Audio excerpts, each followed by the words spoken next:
வணக்கம். நான் உங்கள் சுந்தரராஜன். ஜப்பான் நாட்டில் ஒரு ரயில் நிலையத்தில் ஒரு சிலை இருக்கிறது. அந்த சிலை நாயோட சிலை.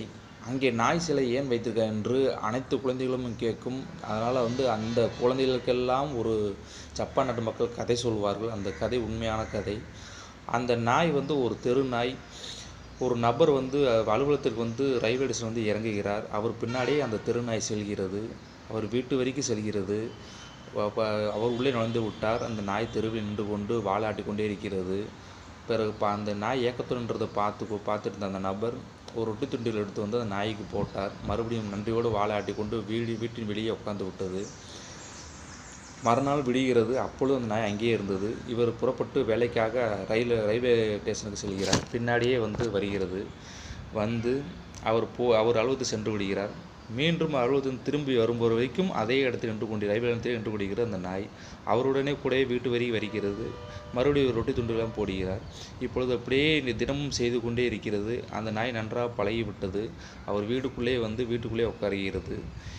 ஒரு நாள் அலுவலகத்துக்கு செல்லும் வரை அலுவலகத்துக்கு ரயில் ஏறி செல்கிறார். அதுவரை இந்த நாய் கூடவே வருகிறது. திரும்பி அவர் வரவே இல்லை. ஆனால் அதற்காக காத்திருக்கிறது.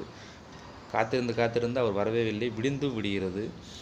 விடிந்து விட்டவுடனே அப்பொழுதும் அந்த நாய் அந்த ரயிலுக்காக காத்திருக்கிறது. அந்த நபர் வருவார் என்று காத்து கொண்டிருக்கிறது. ஆனால் அப்பொழுதும் வரவில்லை.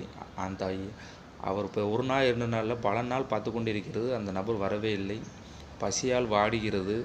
யார் சாப்பாடு கொடுத்தாலும் சாப்பிடவும் இல்லை. அவருக்காக காத்துக்கொண்டு மெலிந்து போய் அந்த நாய் அங்கேயே இறந்து போகிறது. இதையெல்லாம் அந்த ரயில்வே ஸ்டேஷன் மாஸ்டர் பார்த்து கொண்டே இருக்கிறார். அதற்காக அந்த நாயின் விசுவாசத்தையும் பாசத்தையும் பார்த்து அந்த நாயை நல்லடக்கம் செய்து அங்கே இந்த நாயோட உண்மையான பாசத்தை சிலையும் வைக்கிறார்கள். அந்த நபர் என்ன ஆனார் என்றால், அந்த நபரும் ஆபீஸ் வேலைக்காக செல்லும்போது மாரடைப்பால் இறந்து விடுகிறார். இந்த நாய்க்கு அது தெரியவில்லை பாவம். அதனால் 2 பேரின் பாசத்தை புரிந்து கொண்டு எப்படி ஒரு உண்மையாகவும் ஒரு விசுவாசமாகவும் இருக்க வேண்டும் என்பதை இந்த கதை சொல்வதற்குத்தான் அந்த சிலை வைத்திருக்கிறார்கள். ஜப்பான் மக்கள் இதன் மூலம் அதை கற்றுக்கொள்கிறார்கள். இந்த சிலை நாயின் சிலையின் பாசத்தையும் நாமும் அறிந்து கொள்வோம் இந்த கதையை. நன்றி, வணக்கம்.